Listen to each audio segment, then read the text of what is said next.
స్నేహితులే, నీ రక్త సంబంధులే, నీ బంధువులే నిన్ను బాధించేవారై ఉన్నారు.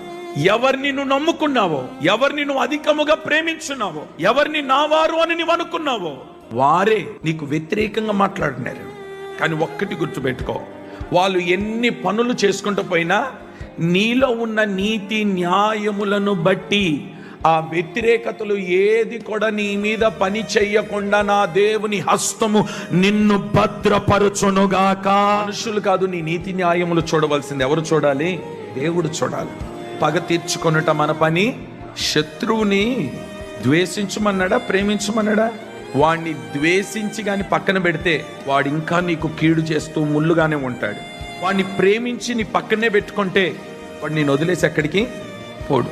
ప్రేమించి వాడు ఒక ముద్ద పెట్టు, వాడిని ద్వేషించొద్దు, వాడి కొరకు ప్రార్థన చెయ్యి. దేవుడే మారుస్తాడు, వాడిని యుద్ధం దేవుడే చేస్తాడు.